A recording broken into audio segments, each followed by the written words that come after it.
사람이 아름다우면 이 세상에서 사람의 아름다움을 따라올 것이 없죠. 온 세상의 모든 부귀영화를 다 모아도 사람의 아름다움에 미칠 수가 없죠. 그 이유는 딱 한 가지죠. 사람에게는 영혼이 있기 때문에 그렇습니다. 영혼. 이 영혼은 더럽혀지지도 않고 썩는 것도 아니고 변질될 수도 없습니다. 하나님이 주신 하나님의 생명, 하나님의 영이죠.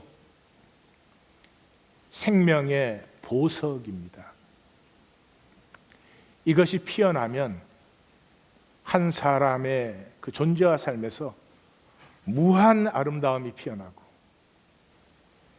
이거 피워내지 않으면 한 달란트 그대로, 한 알 그대로 땅에 묻혀져 버리는 것입니다. 빅토르 위고를 제가 좋아하는데, 빅토르 위고는 원래는 시인입니다. 시인으로 더 알려져 있고 시를 더 많이 하셨고, 극작가고 문호라고 부릅니다. 문호라는 말은 아무한테나 붙이는 것이 아니고 톨스토이, 셰익스피어, 그 다음에 위고, 또 혹간 괴테를 같이 넣어서 4대 문호, 그렇게도 부릅니다. 위대한 분이에요. 위대한 말은 그가 뭐 훌륭하게 성공했다는 말이 아니라 영혼이 열린 사람이다, 그런 뜻이에요. 천재 중에 천재죠. 15살 때 프랑스 아카데미 콩쿠르에 입상을 했어요. 16살 때 벌써 격주간지를 발행하고 20살에 첫 시집 오우데스 썼는데, 그게 뭐 루이 18세에게 1000프랑, 그 당시에 1000프랑이 뭐 어마어마한 돈, 응급을 받았어요. 그리고 39세 프랑스의 그 최고의 영예가 프랑스 아카데미 회원이 되는 것인데, 39살에 된 유일한 사람. 대개 뭐 50 넘어서 이렇게 되죠.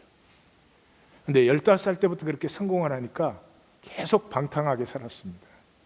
그랬는데 1843년 9월에 리오폴딘이라고 하는 큰딸이에요. 굉장히 사랑한 큰딸이고, 이 큰딸은 아버지의 그 방탕 때문에 아버지를 위해서 굉장히 기도를 많이 한, 또 그것을 아는 그런 딸인데, 신혼여행에서, 결혼해서 신혼여행에서 그 보트가 전복돼 가지고 죽습니다. 그때 그 위고는 통곡을 하면서 수많은 자리 일기, 작품에 하나님께서 내 형벌을 내 딸 리오폴딘에게 내리셨다. 물론 하나님이 그렇게는 안 하죠. 그렇지만 그 아픔을 그렇게 받아들이는 건 엄청난 복이죠. 그렇게 해서 이때로부터 10년간 이 뭐 그냥 쓰면 작품이 되는 사람이 작품을 전혀 쓰지 못합니다. 그리고 10년이 지나서 글은 쓰지 못하고 평생에 그 가난한 사람들, 눌린 사람들을 위해서 일을 한 사람이에요. 또 그래서 의회 뭐 나가자마자 당선이 돼가지고 의회 의원이 됐는데, 의회 의원 되자마자 쿠데타가 일어나는 바람에 19년 동안 그 해외에 추방돼서 살았습니다. 이 추방돼서 쓴 작품들이 위고를 문호로 만드는 작품들이 됩니다. 굉장히 많은데요. 제가 제일 좋아하는 시집 관조, 이건 몇 번 제가 이미 소개한 적이 있죠. 레미제라블, 그 다음에 웃는 남자, 입이 강제로 찢어진 남자예요. 그러니까 사실은 굉장히 비극을 얘기하는 사탄의 종말, 굉장히 그 훌륭한 작품들. 이때로부터는 쓰면은 보석 같은 작품이 일어났습니다. 제가 위고를 좋아하는 이유는 위고가 사람 얘기를 썼어요. 전부. 제목도 가난한 사람들, 불쌍한 사람들. 그리고 위고 전까지는 주인공이라는 건 왕이든 장군이든 뭐 영웅이든 뭐 이런 사람이지, 일반인이 무슨 문학 작품이나 그게 주인공이 된다는 걸 상상을 못할 때예요. 근데 장발장, 범죄자, 가난한 범죄자, 과지모도, 이 몸이 다 기형으로 된 이 곱추, 어부, 노동자, 사형수의 마지막 날 하는 작품을 읽으시면 정말 얼마나 잘 썼는지 그날 내가 사형 당하는 것 같아요. 그 사형 장면에 오면은 정말 온몸에 힘이 다 빠져버려요. 내가 지금 죽는 것처럼. 참 대단한 작품을 쓰신 분이에요. 그 작품은 그 딸을 잃은 그 시점에서 자기의 그 허무와 거짓을 만난 이 영혼의 아픔 때문에 그렇죠. 또 이런 분이 나타날 때마다 기독교는 꼭 한 가지씩 해댑니다. 카톨릭 교회는 그 당시 프랑스는 카톨릭 천지였으니까요. 카톨릭 교회는 이 위고의 많은 작품을 검서 조치시켰습니다. 그 위고가 죽을 때 딱 한마디였습니다. 신앙이 뭐냐? 하나님과 영혼과 책임감. 하나님과 내가 통하는 길은 딱 하나의 영혼이요. 하나님과 내 영혼이 통하면 사명이 나타나요. 내가 왜 존재하는지, 내가 왜 이 땅에 이 모습으로 이 자리에 이 시대에 태어났는지, 그걸 사는 게 신앙이지. 캐톨릭. 이 관조에 실린 작품 중에서 빌키에를 찾아와서 제가 좋아하고 참 많이 읽은 작품이어서 전에도 한 번 소개한 적이 있습니다. 근데 이게 그 위고가 되는 그 고백을 적고 있어요. 굉장히 길어요. 앞쪽은 생략하고, 아름답고 조용한 저 지평선에 가슴 조이며 지금 나는 강가에 앉아 내 가슴 속에 깊은 진실, 또한 저 잔디 속에 피어난 꽃을 쳐다봅니다. 들꽃이 눈에 안 보이던 사람이었어요. 사람이 눈에 안 보이던 사람이었어요.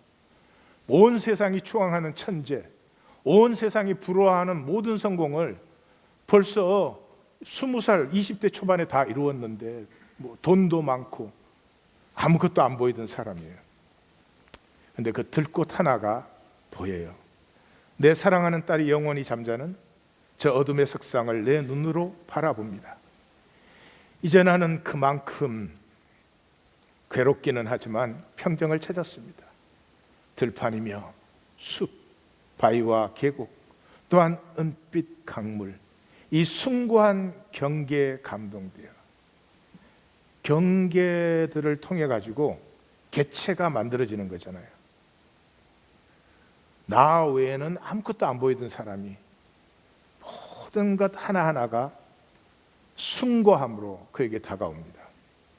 스스로의 왜소함과 주님의 기적을 깨달으며 들꽃 하나가 주님의 기적인 것을 이제는 봐요. 이 무한한 우주 앞에 나는 이성을 회복합니다. 우리들 모두가 신뢰할 주님, 당신의 영광으로 가득 찬, 그러나 당신께서 부수어버린 이 마음의 조각을 진정된 마음으로 당신께 바치나이다. 영혼의 비밀이에요. 영혼은 깨어질 때 그 향기가 피어나고, 깨어질 때 그 신비가 피어나 열매를 맺습니다. 그래서 탕자의 이야기예요. 큰아들이 유업을 못 받아요. 착각하면 안 돼요. 우리 중에 누구도 처음부터 의를 사는 사람 없어요. 우리의 삶 자체가 다 잘못된 걸음이에요. 관역을 맞추지 못해요. 목적지로 가지 못해요. 하타, 하말티아. 내가 나의 진실을 살지 못한 그 아픔에 깨어지면서 그렇게 참 나가 누군지 열리는 거죠. 생명의 하나님, 오 주여, 당신께 와서 당신의 관용과 자비, 또한 인자하심을 깨닫습니다. 당신만이 당신의 하시는 바를 아시며 인간은 바람에 흔들리는 한 포기에 등심초라는 것을 나 이제 알았습니다.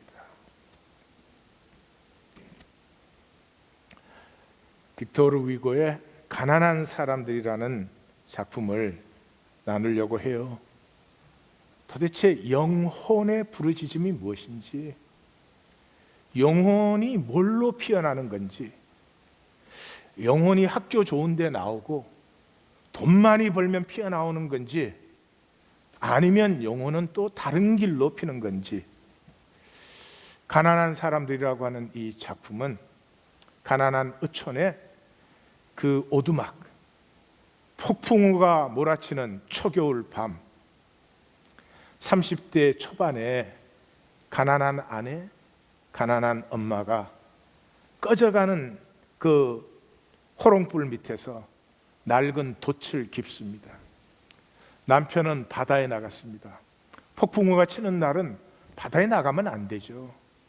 그런데 그 5 아이들의 배고픈 얼굴, 하루 벌어서 하루를 먹으니까 안 나가면 식구가 하루 굶는 거예요. 그 폭풍우 속에 나간 것입니다. 그래서 그 그물을 던졌는데 고기가 안 잡혀요. 그럼 돌아와야 되는데 돌아올 수가 없잖아요. 이 아이들의 얼굴이 눈에 받쳐서. 그래서 고기가 있을 만한 자리로 그 폭풍우 속에서 또 가는 거죠. 그때 이 아내는, 자니는 난로 옆에서 깜빡 조는 사이에 남편의 배가 난파되는 꿈을 꿉니다. 놀라서 주님께 기도합니다. 막 소리를 부르짖죠. 그 일을 지켜주세요. 그 폭풍우 속에서 그 아내의 이름을 부릅니다. 그 아내가 자기를 위하여서 기도할 것이라는 걸 알죠. 쟈니, 쟈니. 근데 그 음성을 아내는 못 듣지만 듣죠. 영원히 듣죠. 절벽 끝으로 달려나갑니다. 그 폭풍우 치는 검은 바다를 향해서 남편의 이름을 부릅니다. 그 폭풍우 속에서 남편은 아내를 향하여 부르짖고 아내는 남편을 향하여 부르짖고, 그 부르짖음이 만나는 자리에 하나님의 가슴이 있고, 참 아름답게 표현한 그런 장면이에요. 이 자니는 그렇게 남편을 부르짖다가 갑자기 시몬 아줌마가 떠올랐어요. 시몬 아줌마는 이렇게 마을 내려가는 쪽으로 있는 작은 오두막집에 사는 분인데, 둘째 아이를 임신했을 때 남편이 죽었습니다. 근데 둘째 아이를 낳고 이 시몬 아줌마도 병이 들었어요. 남편이 나가면서 시몬 아줌마 걱정을 하고 나갔는데, 그 생각이 나서 그 집으로 가니까 아무리 두드려도 인기척이 없어요. 근데 갑자기 그 바람이 콱 휘몰아치면서 문이 열리니까 들어가 봤더니 시몬 아줌마가 죽어 있어요. 그리고 그 2 아기, 둘 다 아직 그 갓난아기죠, 사실은. 그 아기는 그 허름한 그 이불들을 잔뜩 덮고 이 죽어가면서 자기의 코트까지 마지막으로 아이들한테 덮어놓고 그리고 죽어 있어요.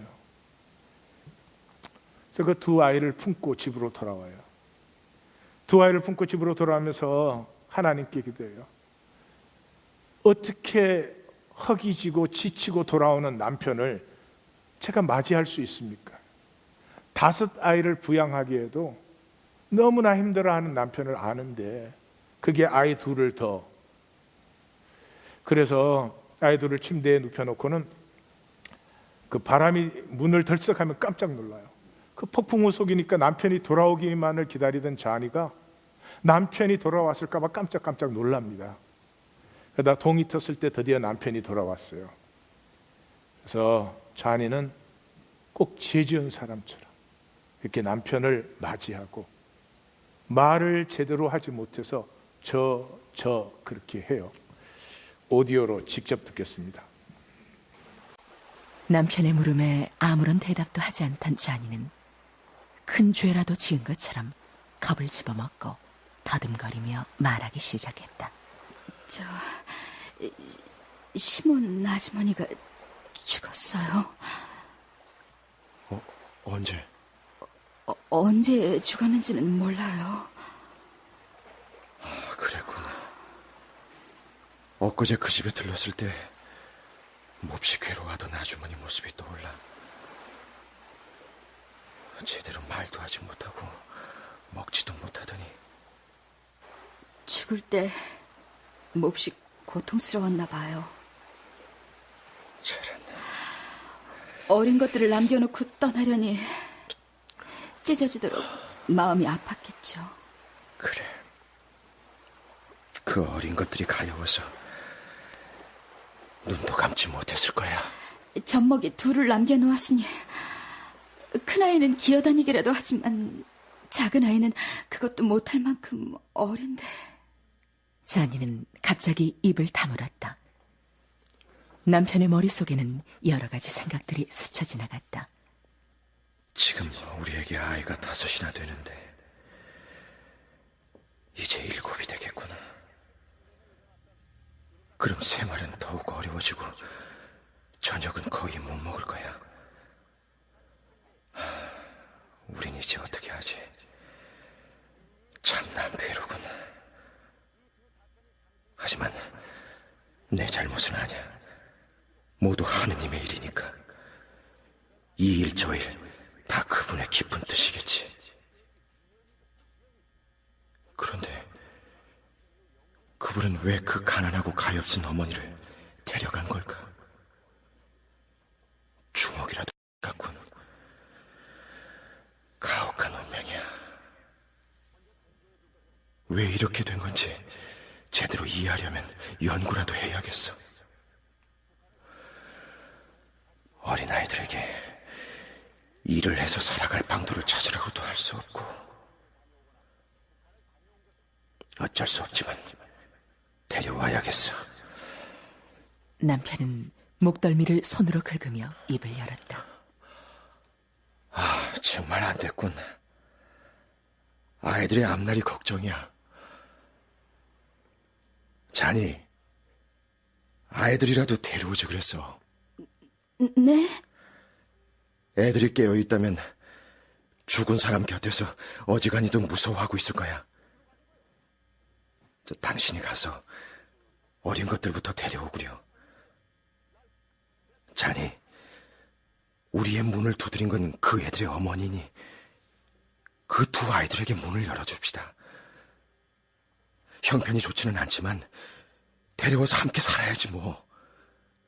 그 녀석들 저녁 되면 우리 무릎 위로 기어오르며 재롱을 부릴 거요. 우리 애들과 형제 자매가 돼 사는 거지. 그 애들은 우리에게 더 많은 고기를 잡게 해줄 거야. 아무 걱정 말아요. 나는 술 대신 물을 마시고 일도 2배로 할 테니 말이야. 자, 된 거야.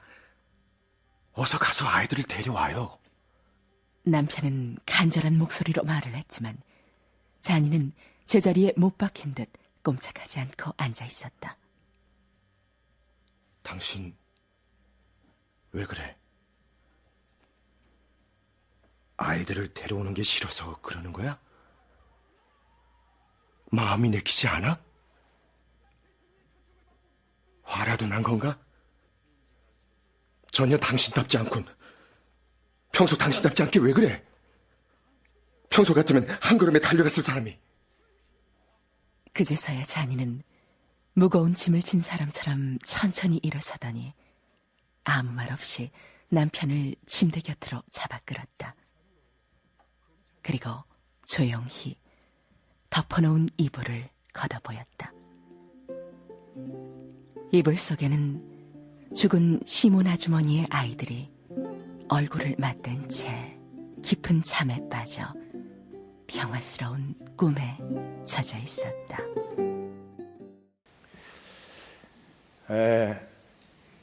영혼은 아픔에서 피어나요. 생명이 호의호식해서 귀한 게 아니에요. 생명은 아픔에서 아름다워져요. 모든 것이 그래요. 남편이 아내 때문에 아파할 때가 아름다운 거고요. 또 아내 역시 그러한 것이죠. 성경의 하나님은 종교의 신이 아닙니다. 아파하시잖아요. 이 땅에서는 아파하면 수치예요. 능력이 없는 거예요. 아픔이 생기면 루저예요, 루저. 아무런 아픔 없이 일이 생기면 척척척 해결해야 돼요. 필요한 거 있으면 척 갖고 오면 되는 거지. 사람도 마음대로 쓰면 돼요. 뭐 있으면, 돈 있으면. 그런 세상에서는 아프다? 루저예요, 루저. 그래서 자식을 기르는데 아픔이 뭔지 모르게 길러놔요. 거기에서는 뭐가 피어날까? 상당히 좀 두렵습니다. 이 아픔이 루저가 되는 세상에 우리 하나님은 아파하세요. 왜? 인격이 성숙한 만큼 아파해요. 부모는 자식을 아파하지만 자식이 부모를 아파하기는 힘들어요. 또 자식이 부모가 돼서 성숙하면 그렇게 되겠지. 그래서 아픔을 느끼는 것과 성숙은 비례하는 것이에요. 그래서 하나님은 이 세상에 작은 신음에도 아파해요. 저런 거는 좀 아파도 돼. 하나님은 그렇게 못 하시죠. 그래서 예수 그리스도는 우리의 아픔의 자리에 오셔서 함께 아파하신 분이에요. 자꾸 하나님을 이상하게 만들어대니까. 하나님만 있으면 내 아픔은 다 막아버리고 남 아프게 하는 사람이 되는 줄 알아요. 그래서 오셔서 하나님을 나타내셨어요. 왜요? 온 피조물이, 온 우주가 아파하고 있으니까요. 왜 하나님은 아프도록 섭리했을까요? 아픔에서만 피어나는 것이 있어요. 영혼과 생명이에요. 영혼을 가진 인간이 그 아픔에서 영혼으로 피어나기 시작하면 온 우주의 생명을 다 피어나게 해줄 수 있어요. 아름답게. 그걸 유업자라고 하는 것이죠. 그래서 구약의 꿈은 다윗의 꿈인데, 우린 다윗을 이래요. 막 너무 잘 믿은 사람, 막 훌륭한 사람, 항상 그렇게. 뭐 다윗이 훌륭합니까? 나쁜 짓은 다 했는데. 예? 시글락에 망명가했을 때는, 예? 유대 마을 아닌데 가서 그 다 약탈해서 먹고 살았잖아요. 다윗의 특징은 그 뭐 훌륭했거나 대단히 잘 믿었거나 그런 게 아니고 아픔을 산 사람이었어요. 한 가지만 얘기하죠. 전 다윗을 생각하면 다윗이 제일 아팠던 것이 무엇일까? 밧세바와의 사건일 거예요. 뭐 간음을 했다 그런 것도 아프겠죠. 지금 그게 아니죠. 다윗의 이야기를 쭉 읽어보시면 다윗은 그 자기 부하들을 정말 사랑한 사람이에요. 그 베들레헴 우물물이 마시고 싶다 그러니까 그 새 장군이 목숨 걸고 가서 떠오잖아요. 시킨 게 아니잖아요. 그러면 얼마나 그 장군들이 다윗을 사랑하는 거예요. 다윗이 사랑하지 않으면 그런 일이 있겠습니까? 압살롬의 반란이 일어났을 때 전세는 기울었습니다. 근데 다윗은 도피하지 않습니까? 도망가지 않습니까? 도망가는데 그 용사들이, 그 병사들이 유대 사람도 아니고 다 용병이잖아요. 용병. 한 사람도 다윗을 떠나지 않습니다. 다윗이 떠나라고 하죠. 나하고 같이 있으면 죽으니까. 근데 한 사람도 떠나지 않습니다. 얼마나 사랑하는 사이였으면 그럴까요?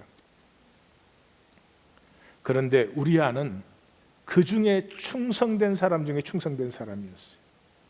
늘 죽였어요. 다윗의 평생의 아픔이었을 거예요. 뿐만 아니라 제일 마지막에 인구조사했다가 다윗이 세운 나라잖아요. 어떻게 했든.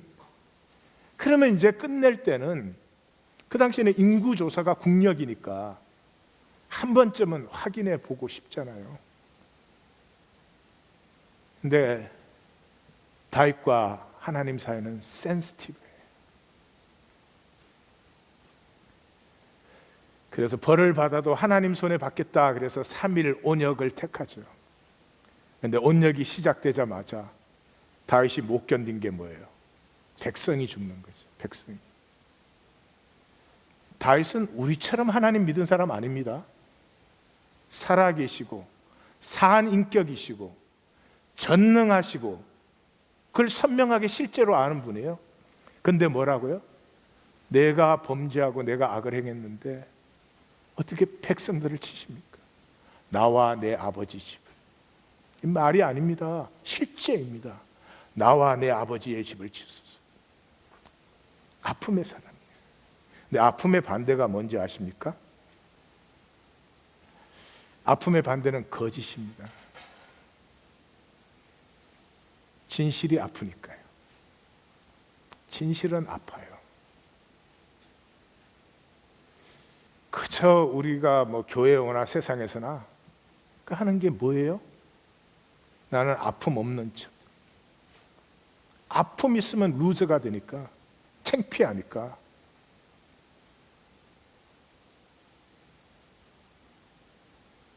내가 얼마나 못난 짓을 하고 사는 것인지, 내 생각이 얼마나 천박한지, 진실은 아프죠. 그래서 마귀예요. 마귀가 하는 거는 거짓으로는 모든 걸 완벽하게 만들 수 있잖아요. 거짓에 무슨 문제가 있어요? 거짓에 무슨 아픔이 있어요? 너희 아비의 욕심대로 행하려고 진리에 서지 못하고 늘 거짓말을 하고, 이는 마귀가 너희 아비가 거짓말쟁이요 거짓의 아비라. 예수님 참 냉정하고 날카로운 분이기도 하지만 저 이상의 진실이 또 어디에 있겠습니까? 그러면 왜 하나님은 아픔을 통해서 역사하실까? 첫째는 아픔에서 영혼이 열려요. 아프지 않으면 영혼이 안 열려요. 그 자니가 남편을 향해서 어두운 겨울 바다를 향해서 부르짖는 그 부르짖음, 그 남편이 마치 그걸 듣고 있는 것처럼 그 폭풍우 속에서 사력을 다해서 그 물을 다시 끌어올리면서 그 부르짖는 아내의 이름, 이상하죠? 당연한 거겠죠. 편한데 왜 부르짖습니까? 아프니까 부르짖죠. 아플 때는 진실로 부르짖죠. 아플 때 부르짖는데 이런 사람 봤습니까? 아, 주어를 부르짖었구나. 다음은 동사로. 예, 그런 사람 없죠. 그냥 부르짖는 거죠. 그래서 하나님은 그렇게 약속하잖아요. 내게 부르짖어라. 내가 알지 못하는 크고 비밀한 일을. 이걸 또 우리는 이렇게 해석해요. 하나님이 크고 비밀한 꼼수를 하나 내게 가르쳐 주시는구나. 크고 비밀한 건 뭐예요? 하나님의 가슴이죠. 내 영혼이 부르짖을 때 비로소 내가 하나님과 통해요. 이게 말이 되는 말이에요? 내가 하나님과 통할 수 있는 자질이 있어요. 뭐가 있어요? 반대가 되는 건 당연한 거지. 그런 내가 부르짖을 때 겨자씨보다 작은 내 일말의 진실이 터져 나오면서 하나님과 통하기 시작하는 거죠. 여기가 하나님의 나라가 이루어지는 자리예요. 아픔이 통할 때, 아픔이 공유되는 곳. 그래서 십자가, 이 하나님의 아픔에서 모든 단절된 것, 모든 막힌 담, 모든 원수된 것이 패하고 하나됨이 일어나요. 아픔이 만나면 그런 거 다 상관없어요. 아버지의 아픔과 아들의 아픔이 만나면서 두 사람 사이를 막을 것은 아무것도 없어요. 생명의 웜홀이 열리는 거죠. 그리고 아픔은 참 이상해요. 내 아픔만 아파하면 굉장히 비겁해져요. 거짓되고 두려워하고 살살 술수나 부리려고 해요. 그런데 너의 아픔을 같이 아파하면, 우리의 아픔을 아파하면 그 용기가 일어나고 거기에 혁명도 일어나고 그러는 거죠. 우리나라 3.1 운동도 그런 것이죠. 우리의 아픔,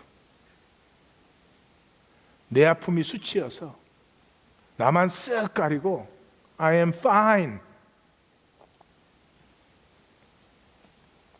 나뭇잎 치마 만들다 가는 거예요.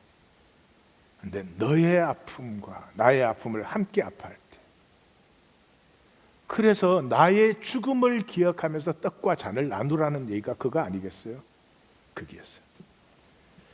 시편 42편 43편은 다윗의 시편 1권이 끝나고 2권 고라의 시편이 시작되는 부분이죠. 이게 영적인 핵심이고 이게 하나님을 믿는 신앙의 열쇠고 그것이 여기 들어있는 것이죠. 그것이 무엇이에요? 켜켜의 아픔을 뚫는 영혼의 향함, 영혼의 부르짖음. 내게 진실은 영혼밖에 없어요. 영혼 빼고는 다 거짓이에요. 그 부르짖음이 있을 때 이 모든 켜켜의 단절과 상처와 아픔과 저주를 넘어서서 하나님과 통하기 시작하는 거죠.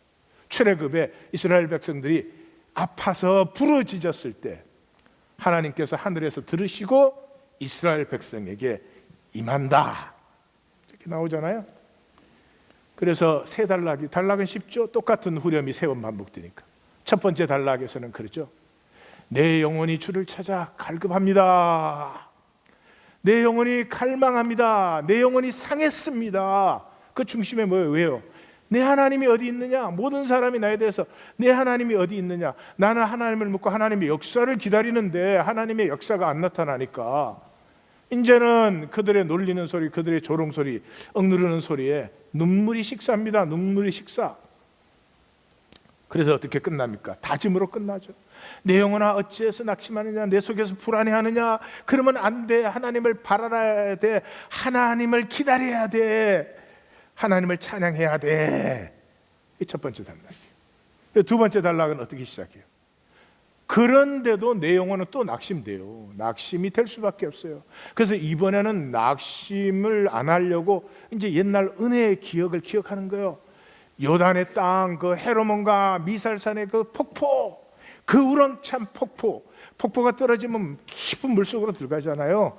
깊은 물과 깊은 물이 응답하여서 주의 물결을 일으키듯 아마 여기는 출애굽을 생각하고 있는지도 모르겠어요.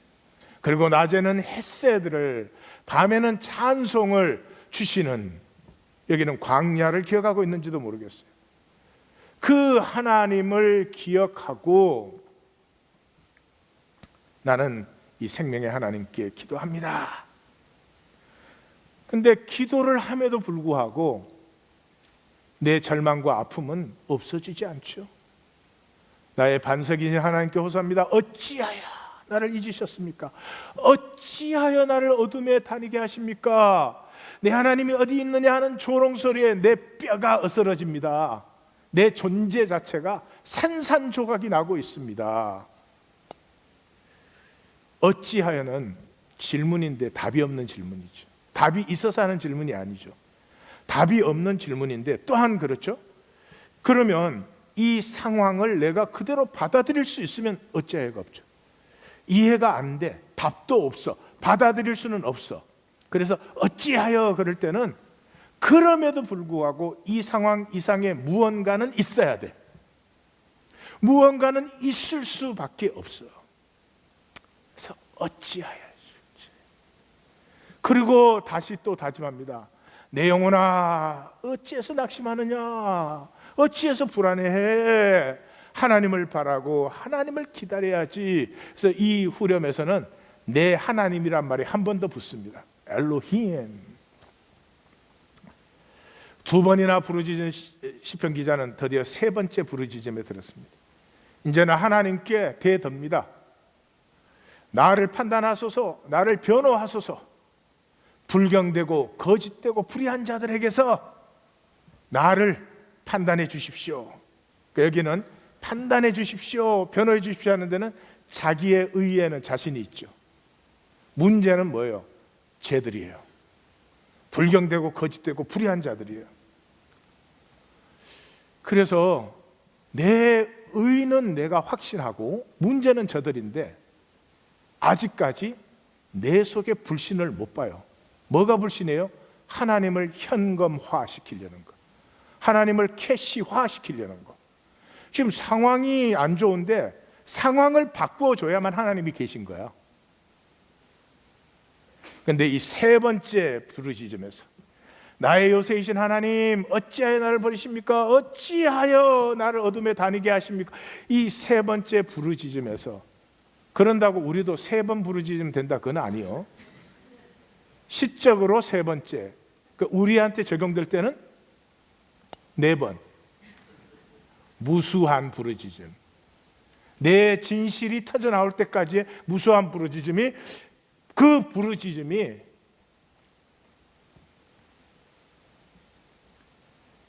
내 필요한 양에 도달했을 때 놀라운 일이 일어납니다.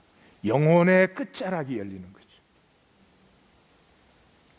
영혼의 뿌리, 내 영혼의 뿌리인 하나님의 형상, 그 진실과 신비와 아름다움의 자리가 열려요.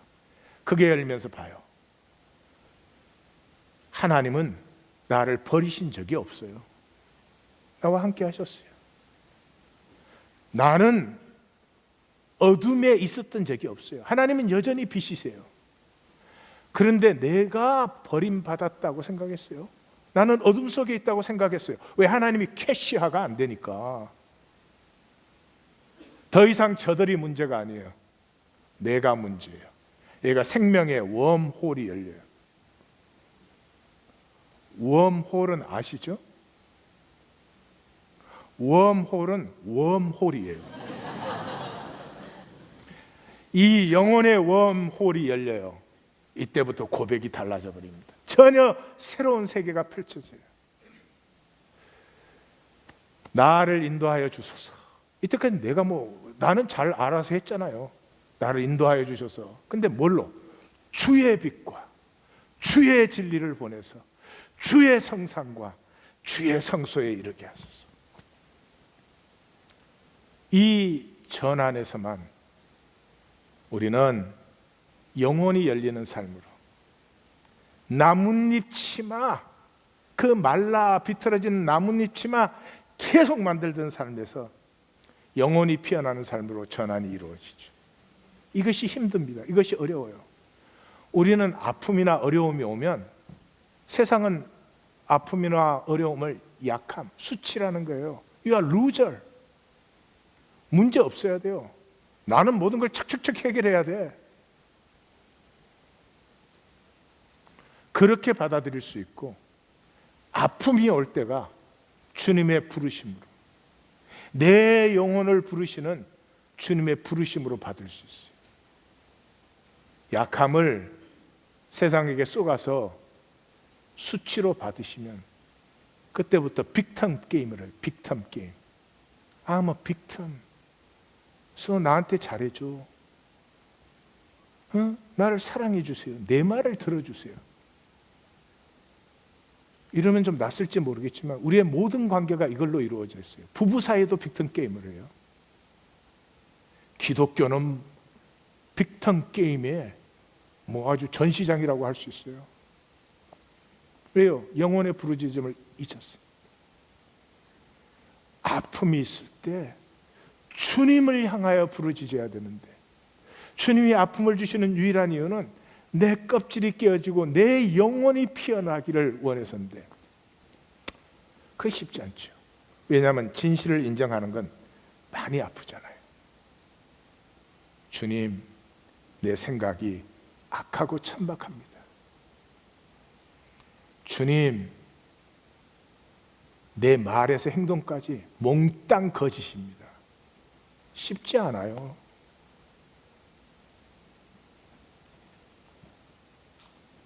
이 아픔에서 얼렁 후다닥 가리고, 세상에 좀 금딱지 붙인 나뭇잎 치마 탁 뒤집어 쓰고 나는 능력 있는 사람이야, 그렇게 하지 않고 정말 가난하고 불쌍하고 오직 은혜 아니면 살 수 없는 자로 하나님께 나아가 부르짖을 때 여기에 놀라운 전환이 일어나죠. 무슨 전환이 일어나요? 내 기쁨 대신 하나님을 배웠고, 이때까지 기자에게 기쁨은 뭐였어요? 상황이 변해야 돼. 상황이. 하나님 계시면 상황을 변화시켜 주셔야지. 상황이 기쁨이었는데 상황이 아니에요. 이제는 하나님이 기쁨이시죠. 그리고 수금으로 내가 기뻐 주를 찬양합니다. 오 하나님, 나의 하나님. 그래서 마지막 후렴은 똑같은 후렴이요. 정확하게 같은 말입니다. 근데 쭉 읽어보시면 전혀 다른 후렴이 돼요. 더 이상 다짐이 아니에요. 더 이상 내가 이렇게 불안해하면 안 되는데 이런 것이 아니고요. 이제는 승리의 계가가 울려 퍼집니다. 내 영혼아, 내가 어찌하여 낙심하며 어찌하여 내 속에서 불안해하느냐? 너는 하나님을 바라보아라. 나는 다시 하나님을 찬송할 것이다. 내 하나님의 구원의 승리를. 그래서 하나님의 응답은 하나님의 통치예요. 상황 개선이 아니에요. 세상의 모든 은금보다 더 귀한 것이에요. 하나님의 통치가 어디에 임해요? 내 영혼에 임해요. 내 영혼에 하나님의 통치가 임한 사람, 생명을 살지요. 세상 눈치 안 봐요. 사람들에게 어떻게 잘 보일까? 그 거지 노릇을 왜 해요? 조금 전에 잘해줬다가 설교 길면 조금 후에 또 달라지잖아. 그런 거지 노릇을 왜 하냐고. 누가 뭐라 그래도 이제는 내가 나의 길을 가는 이 영혼의 담대함이 피어나죠. 그게 하나님의 나라예요. 내 영혼에 주님의 나라가 임하시옵소서. 그래서 42편과 43편은 한마디로 하면 4차원 세계 모든 방해와 모든 거짓, 모든 속임을 뚫고 하나님께로 나아가는 영혼의 고백이에요. 생명의 워멀이에요. 어려우면 어려울수록, 힘들면 힘들수록 이 하나님을 향한 부르짖음이 선명한 초점이 되고 힘을 얻기 시작하고 세상의 모든 것을 폐하고 세상의 적신과 위험과 칼을 넘어서 하나님과 통하기 시작하는 하나님의 다스림이 드디어 내 영혼과 내 삶의 자리에 임하기 시작하는 하나님의 유업을 여는 열쇠가 이 42편, 43편인 것입니다. 부르짖으며. 그래서 무슨 문장이 무슨 이렇게 중요하지 않아요. 그냥 같은 단어가 반복되는 거예요. 예? 엘로힘이 20번 나타나요. Lord, 주라는 말이 10번. 그 다음에 die, 주님의, 그게 그에까지 하면 37번 나온다고 누가 셌더라고요. 그 하나님 하니까 모든 게 다 나와. 하나님의 얼굴, 하나님의 집, 하나님의 산, 하나님의 성소, 하나님의 제단, 하나님 생명이신 하나님, 반석이신 하나님, 요새이신 하나님, 기쁨이신 하나님. 영혼아 아픔이에요. 아픔, 십자가입니다. 아픈 만큼 사랑이며 편한 만큼 거짓이며 아픈 만큼 생명이며 거짓만큼 허무하다. 모든 사랑, 생명, 아름다움 속에 아픔이 있다. 아픔은 수치가 아닙니다. 꼭 마음에 새기십시오. 아픔이라고 하는 말은 이런 거예요. 내가 학교를 못 나왔어. 초등학교 중퇴야. 상당히 아파요. 아픔이란 이런 것이에요. 난 돈을 못 벌었어요. 상당히 아파요.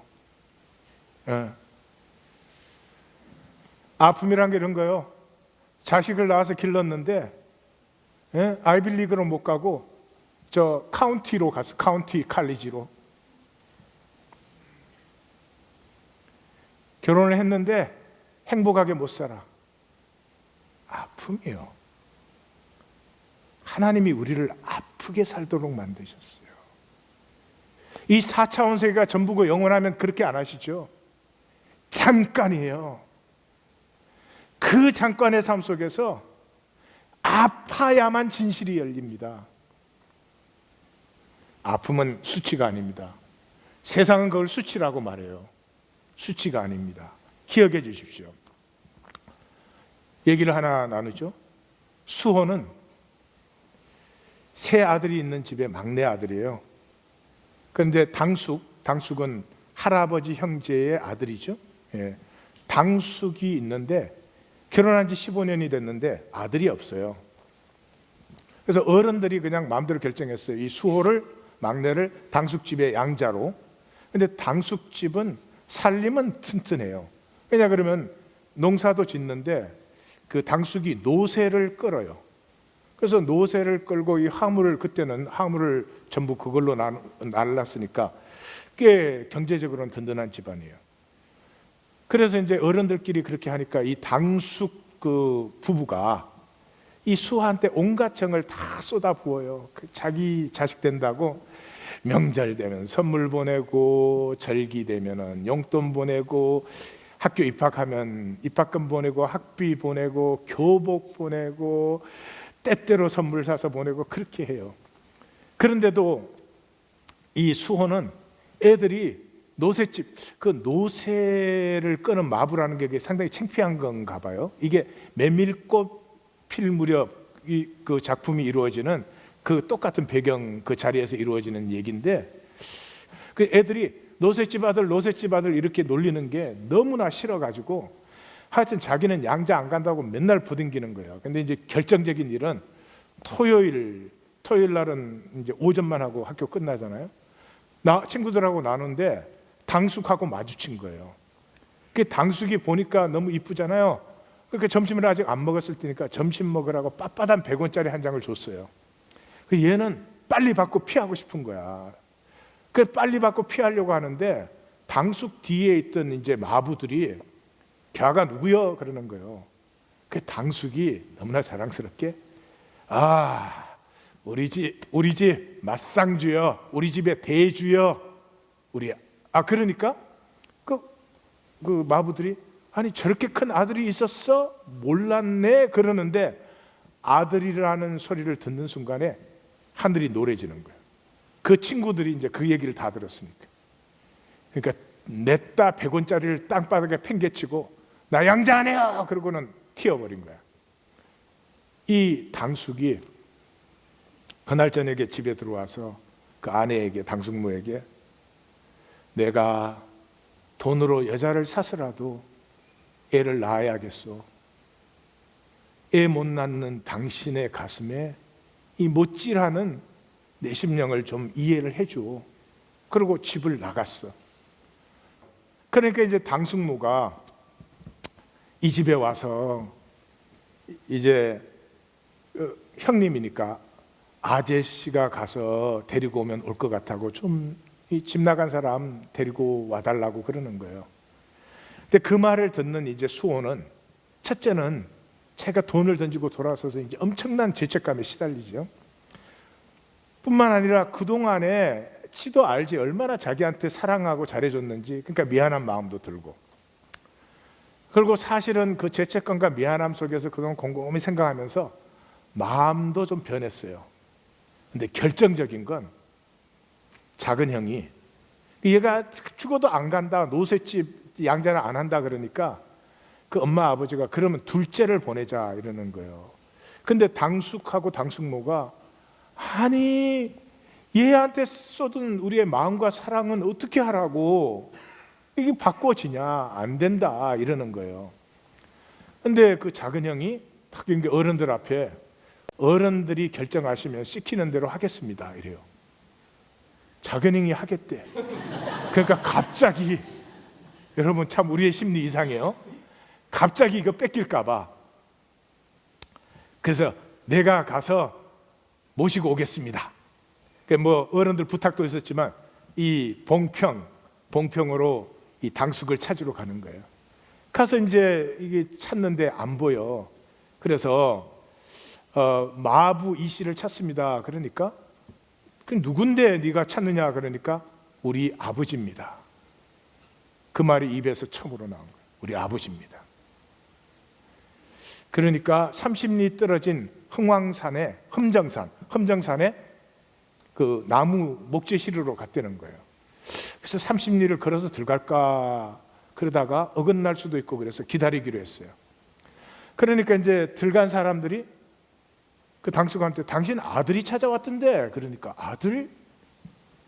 그래 당신 찾는데 우리 아버지 찾는다 그러던데. 그러니까 당숙이 이제 마음이 참 형용할 수 없이 됐죠. 그래가지고 내려왔어. 내려오니까 아버지 제가 잘못했어요. 그러면서 당숙모를 향해서는 어머니가 아버지 모셔라고 했어요. 아버지 차랑 같이 돌아가요. 그러니까 그 당숙이 네 왔다 소리 듣고 내가 짐 다 싸갖고 왔다. 지금부터는 오리지널로 듣겠습니다. 아버지와 나는 밤길을 걸었다. 아니, 걷지 않고 마차 앞자리에 타고 밤늦도록 이목전까지 나왔다. 달이 없어도 별이 좋은 밤이었다. 아버지의 입에서 풍기는 술 냄새가 조금도 싫지 않았다. 노새는 연신 딸랑딸랑 방울을 울리고 길 옆은 온통 옥수수밭 치거나 감자밭, 올가리 무와 배추를 뽑은 다음 씨를 뿌린 메밀밭이었다. 꽃향기도 좋고 저녁바람도 시원했다. 수호야, 야, 네가 날 데리러 왔? 야, 아버지.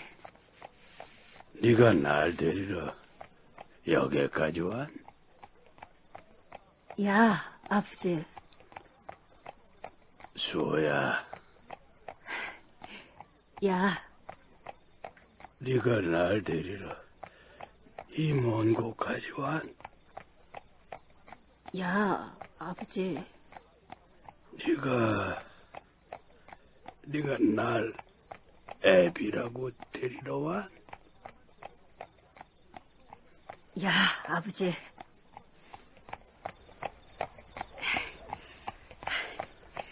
그런데, 아버지, 뭐 하나 물어봐도 돼요? 그러면 누가 묻는 말이라고?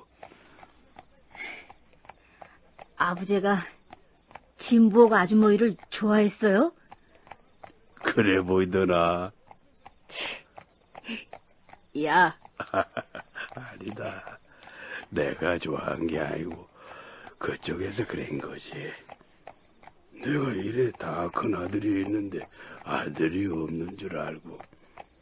그러니 니도 내려가 숙모한테 이런 말하면 안 된다. 야, 그러면 나도 니한테 뭐 물어봐도 되겠? 야, 네 아버지 어머니가 이렇게 해서 날 데리고 오라고 시키던. 데리고 오라고 시키긴 했는데, 이렇게 데리러 오라고 시키진 않았어요. 날 아부제라고 부르라고 시킨 것도 아니고. 야, 그럼 네가 네 마음으로 다 부른 말이. 야, 아버지. 그럼 하나 더 물어보게. 야, 내가 말 끄는 게 싫은? 그 말만은 대답하지 못했다. 아버지도 그 말을 2번 묻지 않았다. 아버지. 나 내려가면 이제 아버지 집에 가서 살려고 해요. 우리 집에 야, 어른들이 그렇게 하라고 시키던. 아니요. 지 마음으로요. 네 마음으로. 야, 그래서 올라올 때 하생골 어머니한테 내 방 하나 치워놓으라고 했어요. 수호야, 야, 아버지는 고맙다. 무슨 말인 줄 알지? 야, 그래. 내려가면 나도 이 짐승 치우지 뭐. 네 싫어하는 걸 계속할 게 뭐 있겠. 이러면 말길 알아듣나. 저를 키운다니까 대가리를 흔드네. 생명의 가치는 영혼에 있습니다. 금딱지 두르셨습니까? 그 생명의 가치라고 생각하는 건 비참한 겁니다. 노벨상이 돼도 그건 여기서 가치가 되는 것이지, 노벨상 탔기 때문에 아내가 남편 사랑할 수는 없습니다. 사랑스러워야 사랑하는 거지. 사랑스러움은 그런 성공에서 피는 게 아니고 영혼에서 피는 것이. 만들 수 없습니다. 이미 우리 안에 있는 것입니다. 하나님의 소원은 우리의 영혼이 피어나게 하는 것입니다. 기도하십시다.